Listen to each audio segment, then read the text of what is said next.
Hello everybody, I'm Dan Murrell and welcome to another edition of Charts with Dan. This week we're going to be looking at the debut of Ghostbusters Frozen Empire as well as a slew of other box office numbers. So let's jump right into it and look at the top 5 for this past weekend. As expected, Ghostbusters Frozen Empire, the number 1 movie in the land, that would be the US and Canada, at the higher end of expectations, just over $45 million. Dune Part Two stays in second place in its 4th week, another nice hold, a drop of just 38.2% for a $17.6 million weekend. Its domestic total is now getting close to $235 million. Kung Fu Panda drops to number 3 and holds at 45.3% in its 3rd week for a $16.5 million weekend. Its domestic total now around $132.9 million.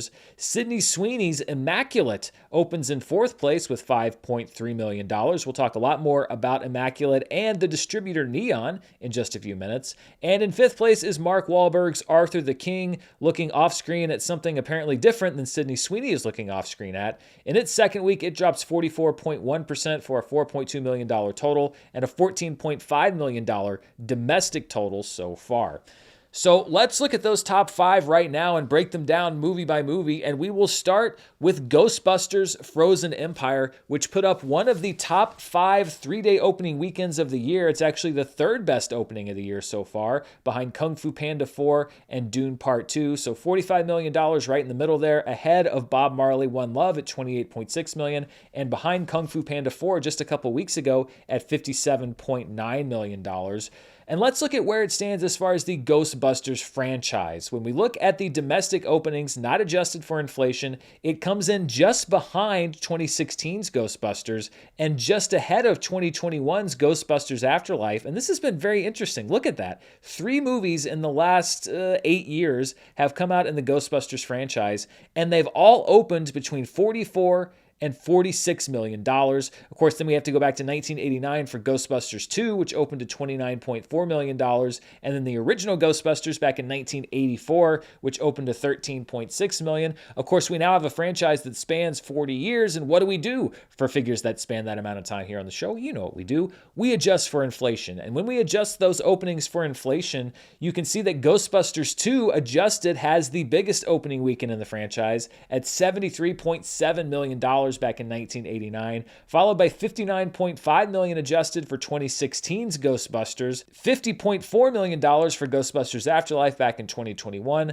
$45 million for Ghostbusters Frozen Empire, and then $40.6 million for 1984's Ghostbusters, although keep in mind that was a much different release strategy and it played across a good number of weeks back in the summer of 1984. So let's talk a little bit about that $45 million debut for Ghostbusters Frozen Empire, because there has been a lot of discussion about whether that's a good number. It's certainly a consistent number with the other 2 Ghostbusters films that have been put out here in the 21st century, but is it a hit or not? Should we be excited about this number or not? Well, the one thing that Ghostbusters Frozen Empire has working for it is that its budget was kept relatively under control. It had a reportedly $100 million budget. You're going to throw in maybe another $100 million for marketing and advertising for a movie that size, and that's a manageable number. Now, the one thing that you do have to keep in mind with the Ghostbusters movies is that they have always been a little more heavily weighted towards the domestic take. They're not quite as big internationally. They have no Chinese releases to speak of. Ghosts are sort of a no-go when it comes to movies that are being shipped over to China. And even in other countries, it doesn't play as well as some other movies. A lot of times with big blockbusters, you'll see that they'll play more, actually, or they'll get more of their take from the international market than they will from the domestic market. Ghostbusters is actually the opposite. It's always been heavier on the domestic side, which means that it's even more reliant on that domestic take as far as whether it's going to be a hit or make back that investment, etc. It's off to a pretty good start, not a great start. You can't say it's a smash hit, but you also can't say it's a flop at this point. One thing to be concerned about would be the response to the film. When we look at the cinema score for this latest Ghostbusters film, it got a B+, which is where 2016's Ghostbusters also ended up. Ghostbusters 2 and Ghostbusters Afterlife both got an A+ A- from audiences, which means that they were a bit more enthusiastic about those other two films. We've talked about this on the show before, that this generally tends to be an indicator about what kind of legs a movie is going to have. So when we look at Ghostbusters Empire and whether or not it's going to be a hit or whether or not it is a hit, we kind of have to do sort of what you do when you're trying to make a big decision. Let's make a pro-cons list. So when we look at the pros and cons of Ghostbusters Frozen Empire being a hit, on the pro side, we have the lower budget at $100 million. It opened within projections, so audiences were as enthusiastic about it as expected, and actually on the higher end of projections. And it was family skewing. This Ghostbusters skewed toward a younger audience, which oftentimes means that a movie will have longer legs at the box office if it's geared more towards the family than the oftentimes more front-loaded young adult male audience that we see with a lot of the MCU films, etc. So it could have a bit of a longer tail than you might expect from a movie like Ghostbusters Frozen Empire if it's skewed a bit older. But let's look at the cons list as well. First of all, it's stagnant with the other films. We don't see a whole lot of growth as far as audience enthusiasm for Ghostbusters, which means that we could see some diminishing returns. The reviews on the film were mixed to bad from critics. The B+ cinema score says that audiences were also a bit mixed. It's got some competition coming up, particularly this weekend with the new Godzilla Kong movie. And as I mentioned, it is domestic heavy, so there's not going to be a whole lot of lifting done from those international markets.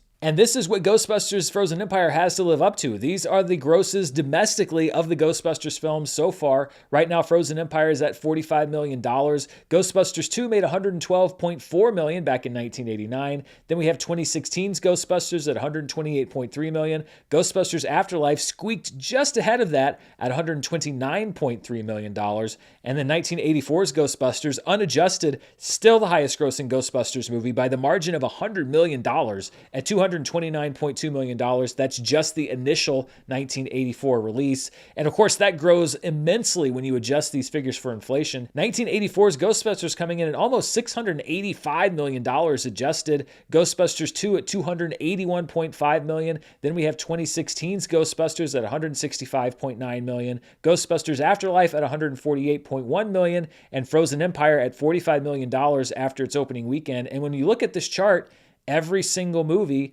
made less than the one before. That's what you call diminishing returns. And I think that's what Ghostbusters Frozen Empire is going to have to fight against. The idea that it is part of an also-ran franchise. With that $100 million budget, I think it's possible that it could come close to breaking even theatrically, especially if it holds well. But the question really is, when you look at Sony's expectations, were they expecting a film here that was stagnant with the other movies, that would sort of get right about to that edge of profitability? It'll probably go over with merchandising and product tie-ins and digital video sales, etc. But is that the kind of growth that they were expecting? Those are the questions that are going to be asked when we talk about Ghostbusters Frozen Empire and whether there will be a third movie in this rejuvenated Ghostbusters franchise, because that's really the question. Is it rejuvenated, or is it doing just enough to maybe merit discussion of another film? It's going to be interesting to see how this plays out. So, is Ghostbusters Frozen Empire a hit? I would say not yet. It's also not yet a flop, but I get the sense that Sony was maybe hoping, with all of the returning Ghostbusters and the nostalgia going back to New York and coming out in 2024, whereas in 2021 theaters were still getting their feet back under them, that maybe this would have had a bigger breakout. That's not what we've seen so far, and let's see what happens in these next few weeks. I mentioned that Dune stayed in second place with another strong hold, and it has also become Timothée Chalamet's top-grossing film domestically. As mentioned here on the show, it's already been Denis Villeneuve's top-grossing film for a while now, but it has now bypassed the domestic gross of Wonka at $233.3 million to become Chalamet's top-grossing film, and he's had his top two within the last 6 months. And when we look at something that I've been keeping track of, which is Dune Part 2 versus Oppenheimer, only because they've had a very interesting trajectory when it comes to their grosses. You see the opening weekends were almost identical. Oppenheimer continues to open up its lead a bit. Through 24 days, it's about $31 million ahead of Dune, and we keep seeing the same pattern repeating. These are the two films' daily grosses next to each other. So this isn't cumulative. This is how much each movie made on each individual day. And you can see going into the fourth weekend of release that the same pattern is repeating. Look at days 18, 19, 20, and 21. That's Monday, Tuesday, Wednesday, and Thursday. Oppenheimer had a clear lead on those summer daytime weekdays. However, look at day 22, 23, and 24. That's the past weekend, and it replicates every single weekend thus far. On Friday, Oppenheimer made a little bit more. On Saturday, Dune Part Two made a little bit more. And on Sunday, Oppenheimer made a little bit more. This is fascinating to me that through 4 weekends, we've had 2 movies that have been so close, have even replicated the same pattern as far as which movie makes more on what day for Friday, Saturday, Sunday. But we've also replicated, even throughout most of the spring break season, the fact that Oppenheimer is building its lead through the daytimes. This is why I do this show, because I'm a nerd and I like looking at charts like this and saying, isn't this fascinating? Immaculate also had a top 5 debut, which stars Sydney Sweeney, who's having a really, really big year, even though the movies aren't like huge box office. It's not like Jim Carrey 1994, but she is as hot a commodity right now, I think, in the entertainment industry, as we've seen in a little bit. But the press was also talking about the fact that this was Neon, the distributor of the film's top opening weekend ever, which is true, it was. But I wanted to look a little bit deeper into that because Neon, which has really only been around for less than 10 years, mostly markets in smaller films, a lot of awards movies, and so their rollout strategies aren't necessarily your usual open wide and then go down over the next several weekends. They're mostly smaller rollouts, and I wanted to see, well, what are the biggest box office weekends for Neon when you don't just look at opening weekends? And Immaculate still ranks pretty high, just not quite at the top. These are the top 5 weekend grosses for Neon domestically as a distributor when you include all release weeks, and you can see that their top grossing weekend ever was actually the 19th weekend of Parasite, right around the time of the Oscars, which made $5.6 million that weekend, just before theaters began shutting down just a few weeks later for COVID. Immaculate, though, is the second best weekend gross for any Neon film at $5.3 million. Ferrari had the best opening for Neon a few months ago, back on December 29th, 2023. Its first week gross was $3.9 million. And then at numbers 4 and 5 are 2 separate weekends for the Margot Robbie film I, Tonya, as it began to expand into more theaters after the beginning of the year back in 2018. Week 6 had a gross around $3.3 million. Week 8 had a gross around $3 million. So while Immaculate did have the best opening weekend for Neon, it wasn't quite the best weekend that the distributor has ever had. Although Immaculate is also now one of Neon's top 10 highest grossing domestic films, Parasite is the highest grossing Neon release of all time at $53.3 million, followed by I, Tonya at $30 million. Ferrari, even though it was a financial disappointment, in third place at $18.5 million. Then a pair of really good documentaries, Three Identical Strangers at $12.3 million and Apollo 11 at just over $9 million. Then we have Kristen Stewart's awards film Spencer at just over $7 million in sixth place, and Immaculate is already the 7th highest grossing film in Neon's history at $5.3 million. We have Infinity Pool at just over $5 million in 8th. It Lives Inside is in 9th place at $4.67 million. That came out last year. And then in 10th place is the Best Picture nominee Triangle of Sadness at $4.6 million flat. So nothing really to complain about there. I just think it's always interesting to take those deeper dives into some of these stories. And like I said, that's why I do the show. We go into the deep, nerdy dives. One side we're going into Ghostbusters. One side we're going into day-by-day Dune Oppenheimer grosses. And then we're going into deep dives on indie distributor top 10 of all time. That's both probably why you watch the show and why more people don't, but it's certainly why I like to make the show. Let's look at the numbers 6 through 10 for this past weekend, rounding out the top 10. At number 6 is a film that I think I'm going to try to sneak in this week. I've heard a lot about it, called Late Night with the Devil, starring David Dastmalchian. It brought in $2.8 million outside of the top 5. Then we have Imaginary at $2.78 million. In its third week, it dropped right around 50%. Its domestic total now is at $23.6 million. Love Lies Bleeding drops 36.5% in its second wide weekend. At $1.5 million, its domestic total is now at $5.6 million. Cabrini from Angel Studios, not replicating what Sound of Freedom did. It dropped 49.3% in week 3 for a $1.4 million take. It's now at $16 million domestically. And then Bob Marley, One Love, likely spending its last weekend in the top 10. It brought in just over $1 million in its 6th weekend of release. It also looks like it's not going to quite get to that $100 million mark, although it's going to come real close at $95.5 million. Dropping out of the top 10 this week, Ordinary Angels after 4 weeks, and then 2 movies that were only in the top 10 for one weekend, the Anthony Hopkins real-life biopic One Life, and the American Society of Magical Negroes, a name that I'm glad I'll never have to say again. As far as theaters lost for this past weekend, Cabrini lost 1,085 theaters, remaining in 1,765. Ordinary Angels lost 1,048 theaters. It's now out of wide release with 705 theaters remaining. Bob Marley One Love also losing 1,006 theaters. 3 movies over 1,000 theaters. They had to make room for Ghostbusters. But Bob Marley's still in wide release at 1,266 theaters remaining. Madam Web now almost completely out of theaters. It lost 886 theaters. It now remains in only 172. And Poor Things losing its big expansion post-Oscars. 785 theaters gone, 55 theaters remaining. So it'll be out of theaters in the next week or two.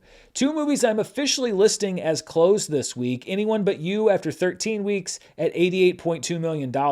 1 Sydney Sweeney movie opens, 1 Sydney Sweeney movie closes. It's the circle of life. Also, Argylle, after 7 weeks, closes at $45.2 million. One note is that as I was preparing these charts, there was no gross listed for Oppenheimer, which would be huge, but I also don't want to prematurely close that movie. Sometimes a gross will come trickling in. There are even some movies that I've reported as closed that will run for 2 or 3 more weeks. But Oppenheimer is a big deal because it's been in theaters for so long, so I don't want to jump the gun.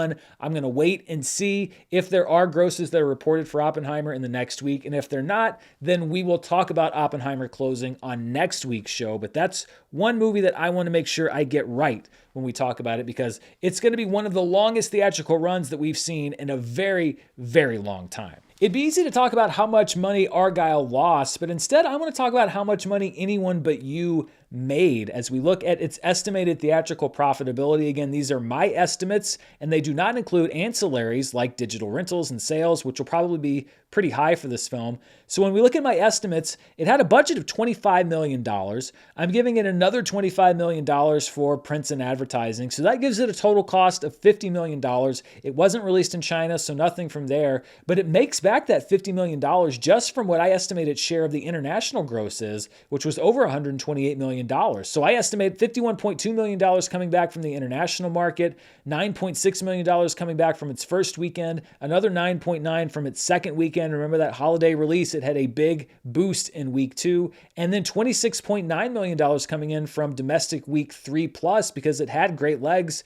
At $216.3 million worldwide, I'm estimating a net of $97.8 million theatrically against $50 million in costs. That gives you a theatrical profit of close to $50 million.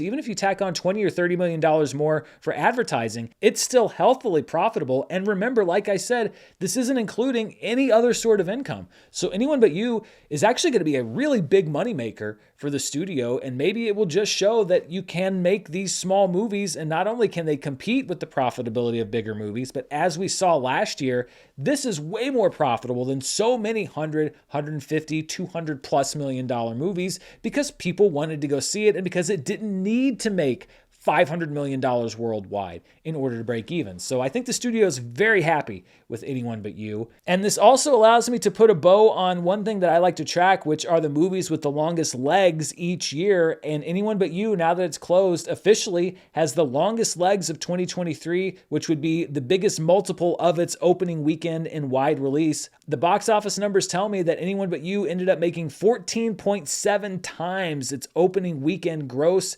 That's impressive. Of course, it was helped a little bit by the fact that we were in a weird Christmas window where the opening grosses were depressed a bit, but still, the record is a record. So 14.7x legs on Anyone But You, followed by Migration, which had legs of over 10 times, 10.19 times its opening weekend. Sound of Freedom comes in third. It had 9.3 times its opening weekend. Then The Boys in the Boat, another holiday release. Its legs were at 6.27 times its opening weekend, and Wonka made 5.6 times its opening weekend. So as far as wide releases, this doesn't include movies that played in less than 1,000 theaters. These are your leggiest movies of last year, 2023, headed by Anyone But You. Let's take a look at what I like to call our road to recovery. The blue line are the box office averages for the weekends from 2015 to 2019, the 5 years preceding the pandemic. The red line are the box office averages for 2021 through 2023 after theaters reopened. And then the dotted black line would be the weekend box office numbers for this year. And as we have been for the last few weeks, we are above that red line, which means that we're doing better than the box office has been on average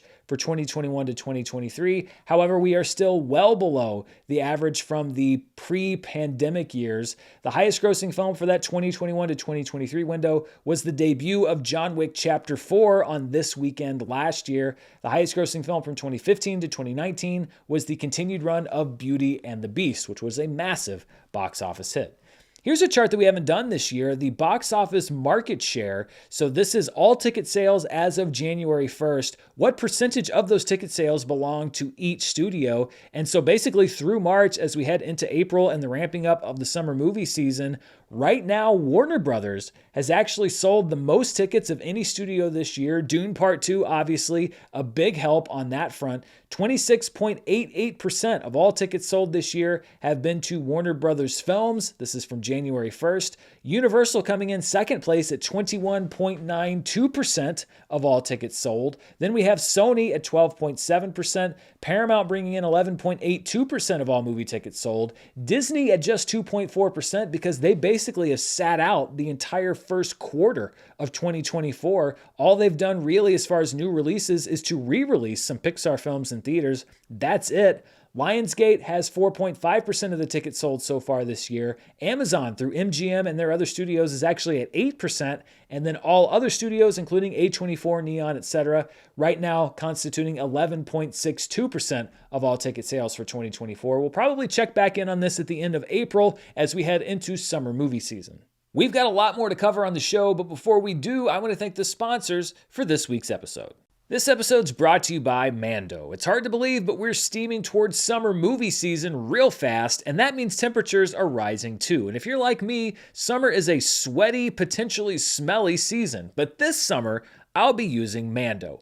Mando Whole Body Deodorant is helping men conquer their odor in a new way because it's formulated with mandelic acid, which gives Mando long-lasting 72-hour odor control that actually stops odor before it starts. I've been working out a little bit more lately, which means I'm pouring sweat, but I haven't had to worry about jumping into the shower the instant I'm done. It's nice to have that cool down time knowing that I won't be leaving behind an unpleasant smell. And I really like the way that Mando smells. I have a solid stick deodorant, a bar for the shower, and even some deodorant wipes that I can take on the go for any part of my body I think might need it.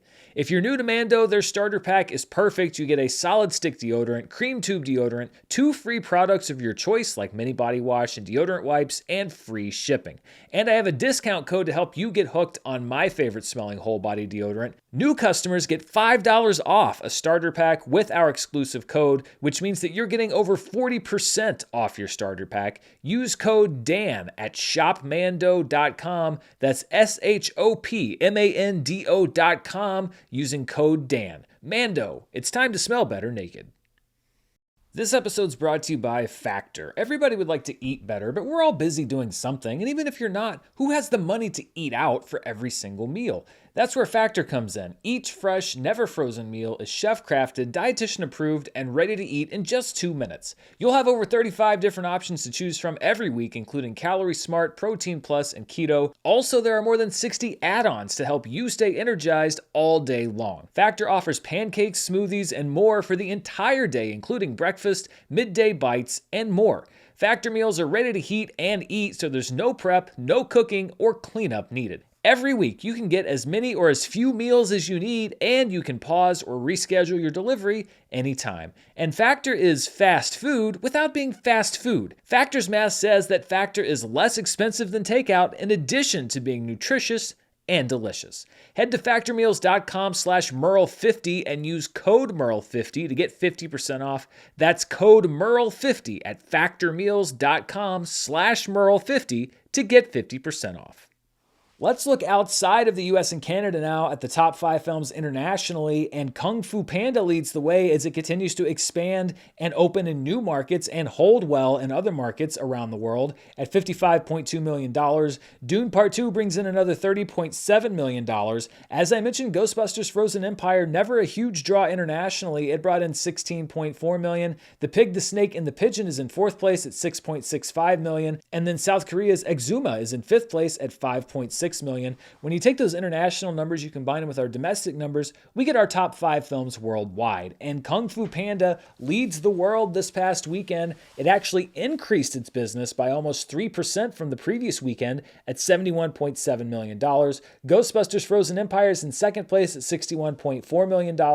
Dune Part 2 drops just short of 40% as it brings in another $48.3 million worldwide. Immaculate opened to $7.5 million worldwide. And then we have The Pig, the Snake, and the Pigeon dropping 38.7% for a $6.65 million worldwide total. And when we look at the highest grossing Hollywood debuts worldwide this year, Ghostbusters Frozen Empire is also 3rd place on this list as it was domestically. The biggest worldwide debut for a Hollywood film this year right now, easily Dune Part 2, which opened to $182.5 million worldwide. Then Kung Fu Panda 4 at $80.2 million. Ghostbusters Frozen Empire at $61.4 million. Actually not that far ahead of Bob Marley One Love at $57.6 million. And then The Beekeeper at $37.7 million.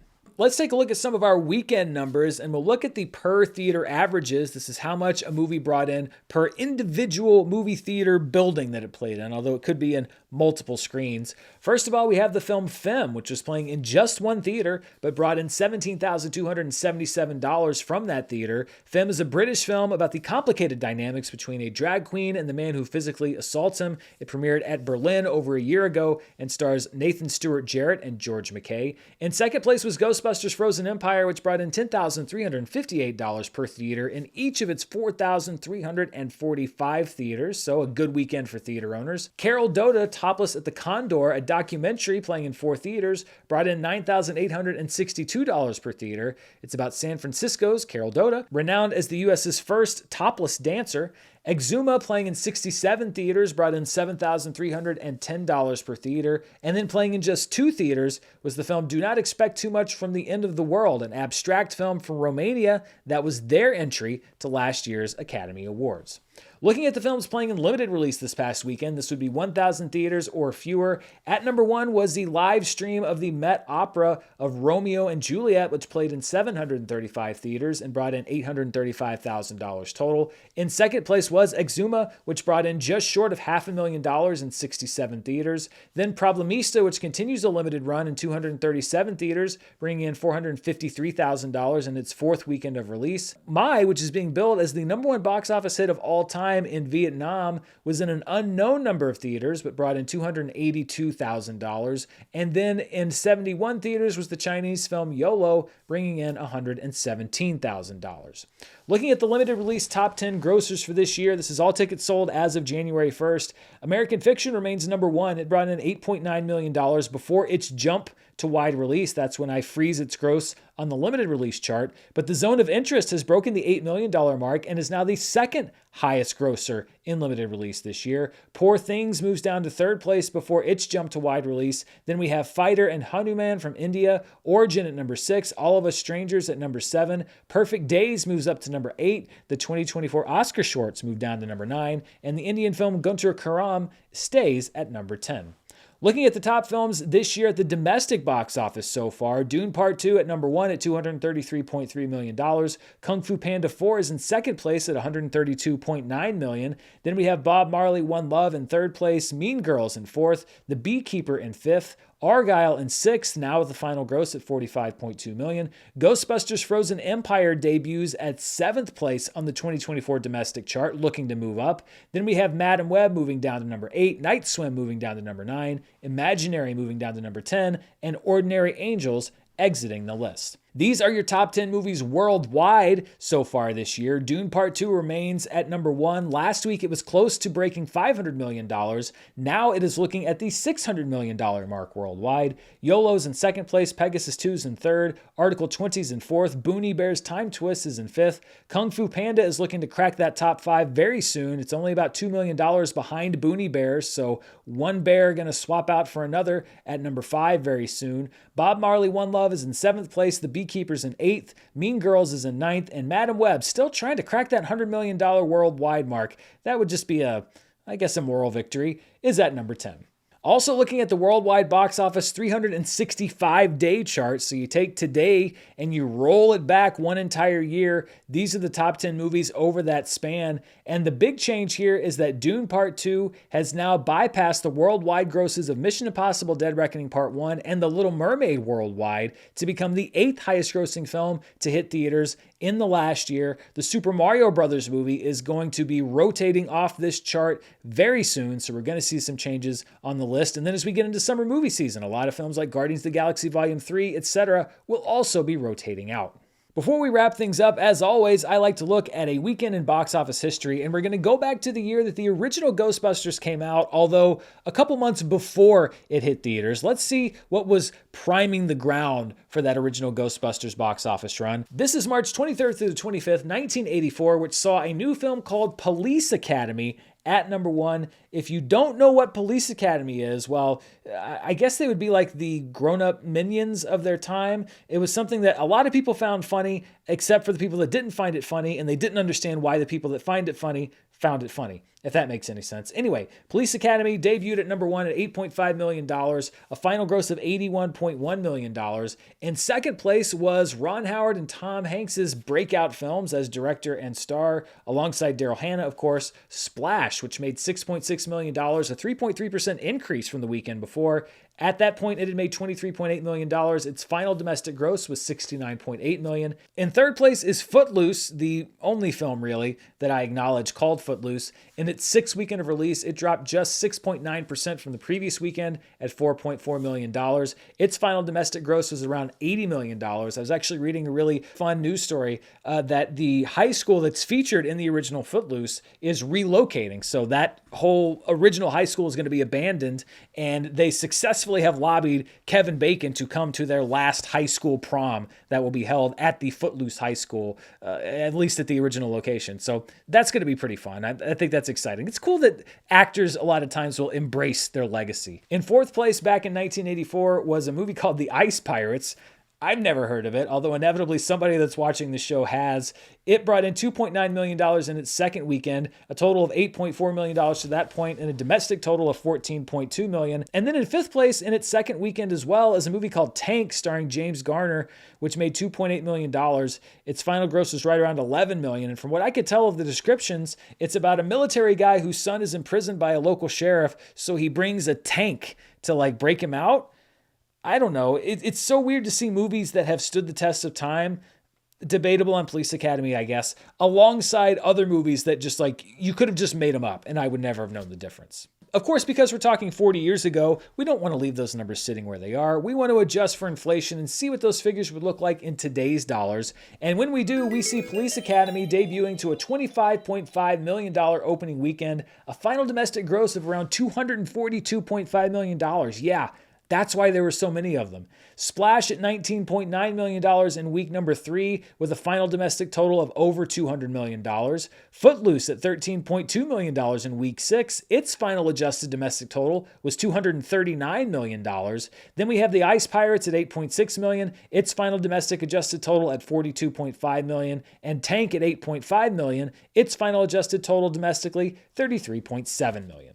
And that does it for Charts with Dan. Looking back at this past weekend, this week there are a few notable releases. Winnie the Pooh, Blood and Honey 2 hits theaters today, and my morbid curiosity is once again going to get the best of me, so maybe look out for a review here on the channel. Also coming up on Friday, we have Godzilla and Kong, The New Empire, as well as the Liam Neeson film In the Lands of Saints and Sinners, where he reunites with Marksman director Robert Lorenz, co-starring Carrie Condon, Jack Gleason, and Kieran Hines.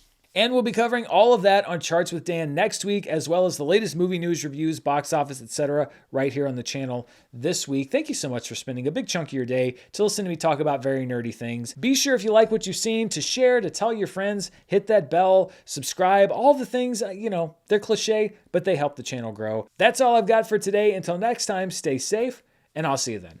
Bye.